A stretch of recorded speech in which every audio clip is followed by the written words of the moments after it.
Hello दोस्तों, स्वागत है आपका अपने YouTube चैनल स्ट्रीम आर्ट में। तो दोस्तों, आपने पृथ्वी पर तेजी से बहती हुई हवाओं को महसूस किया होगा।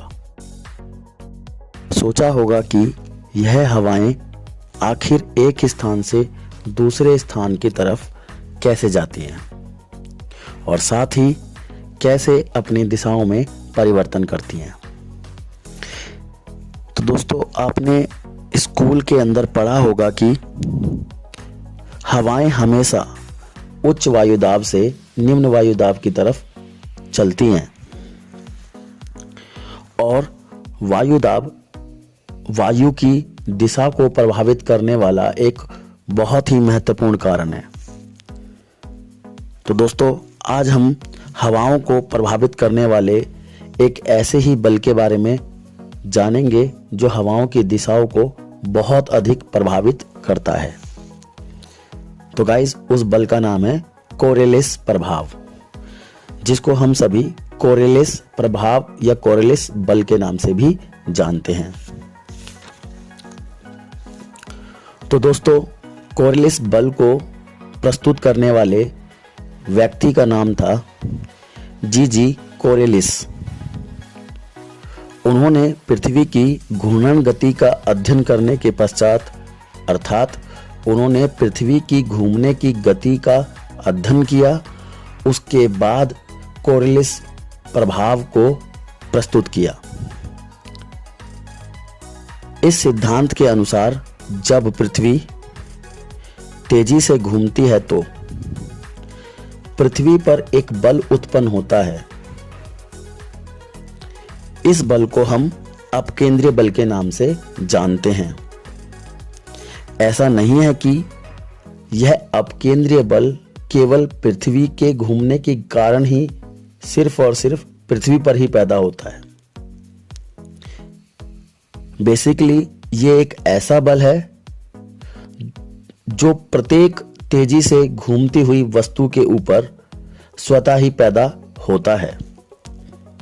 तो दोस्तों, अपकेंद्रीय बल भी पृथ्वी की घूमने की गति के कारण पैदा हुआ एक ऐसा ही बल है जिससे पृथ्वी के ऊपर हवाओं की दिशाओं में भरपूर मात्रा में परिवर्तन होता है। दोस्तों, आप इसको ऐसे भी आसानी से समझ सकते हैं जैसे आपने तेजी से घूमते हुए बच्चों के झूले को अवश्य देखा होगा और आपने यह महसूस किया होगा कि जैसे जैसे झूले की गति बढ़ती जाती है और वैसे वैसे झूला बाहर की ओर झुकता हुआ महसूस होता है।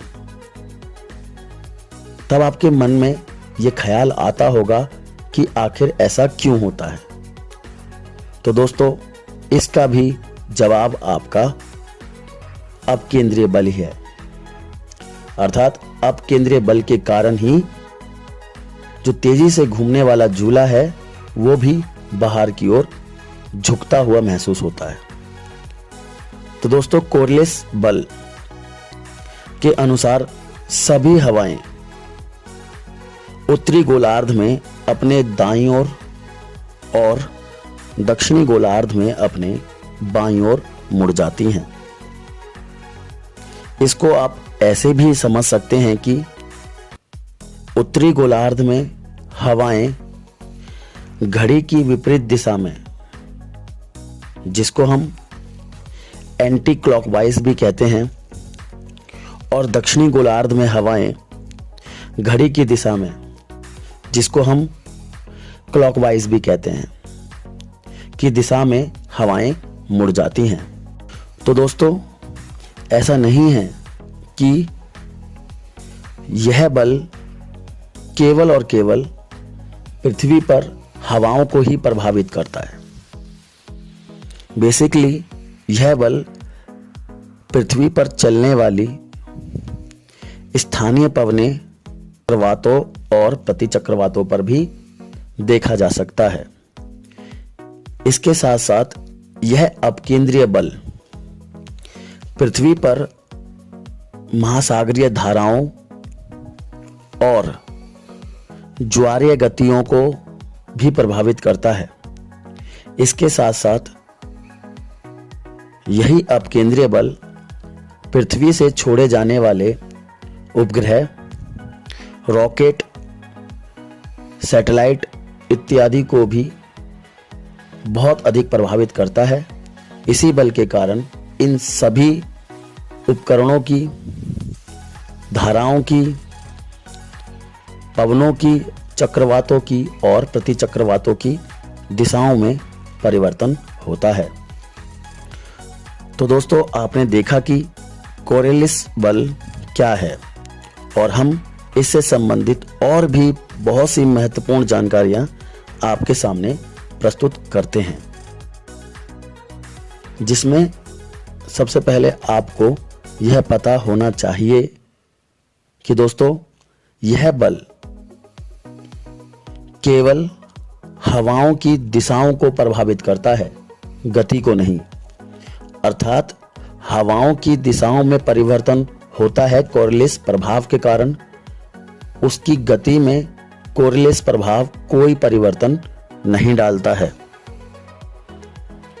आपके सामने दूसरा महत्वपूर्ण जो पॉइंट है कि कोरियोलिस बल पृथ्वी की गति पर निर्भर करता है।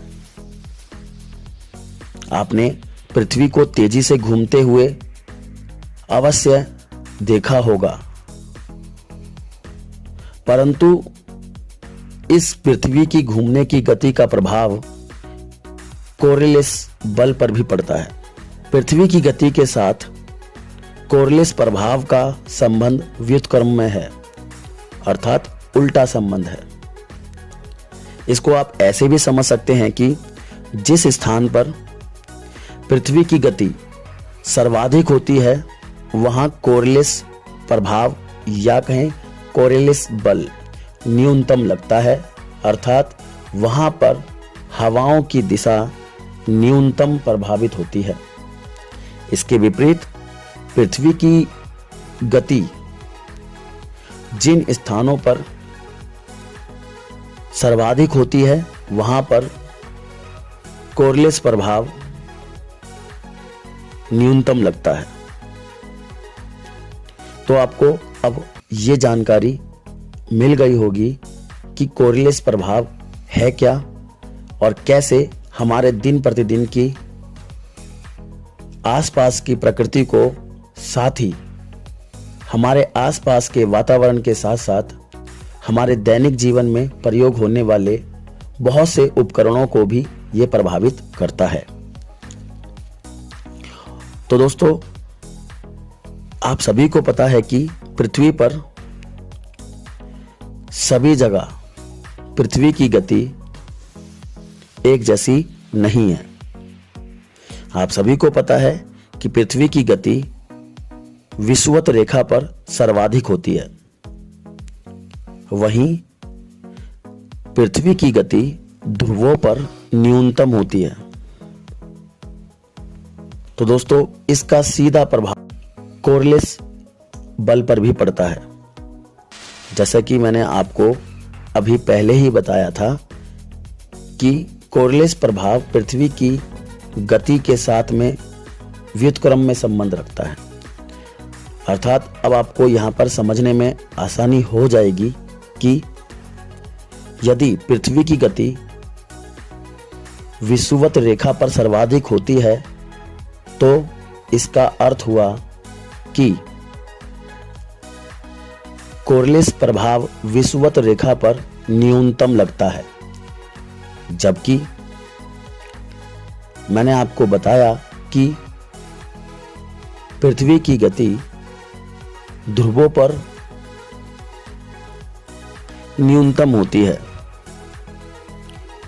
इसका अर्थ हुआ कि कोरियोलिस प्रभाव ध्रुवों पर सर्वाधिक होता है।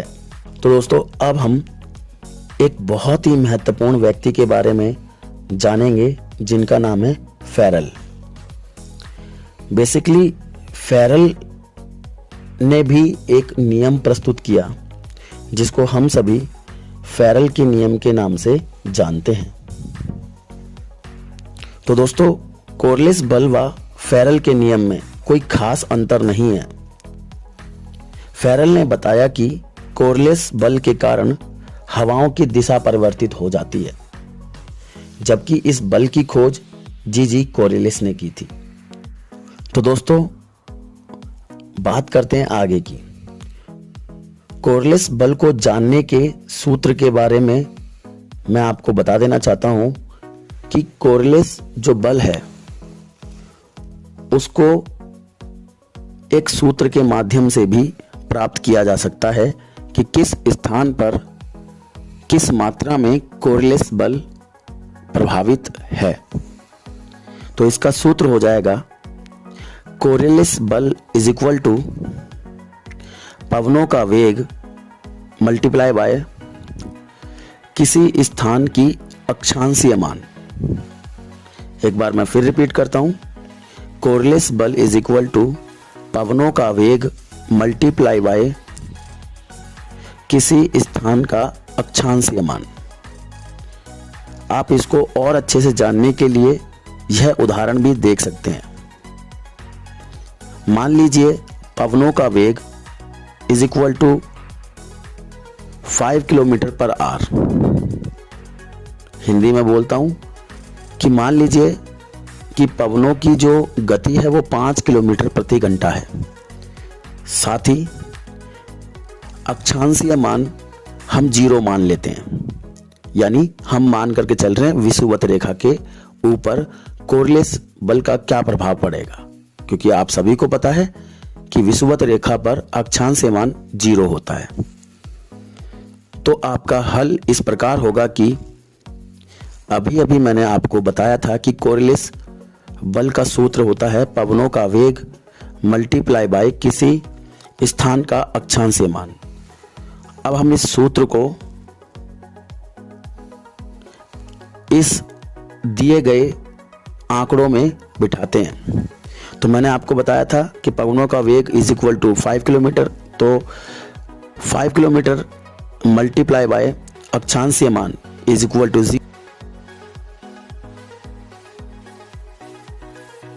5 kilometre multiply by 0 is equal to, आप सभी को पता है अगर मैं 0 को किसी भी संख्या से मल्टीप्लाई करता हूं तो वो 0 हो जाती है। तो इस प्रकार आपका आंसर आया 0। तो आपका जवाब क्या हुआ कि विषुवत रेखा पर कोरलेस प्रभाव 0 होता है, अर्थात वहां पर कोरलेस प्रभाव का कोई प्रभाव नहीं पड़ता है। जैसे कि मैंने आपको बताया था कि वहां पर पृथ्वी की गति सर्वाधिक होती है और पृथ्वी की गति के साथ कोरलेस प्रभाव व्युत्क्रम में संबंध रखता है, यानी विषुवत रेखा पर कोरलेस बल 0 होता है। तो दोस्तों, इस प्रकार विषुवत रेखा पर व ध्रुवों पर पवनें सीधी चलती हैं। आपसे ये क्वेश्चन पूछा जा सकता है कि कोरलेस प्रभाव के कारण पवनें कहां सीधी चलती हैं। तो आपका जवाब होगा कि कोरलेस प्रभाव के कारण पवनें विषुवत रेखा पर और ध्रुवों पर सीधी दिशा में चलती हैं।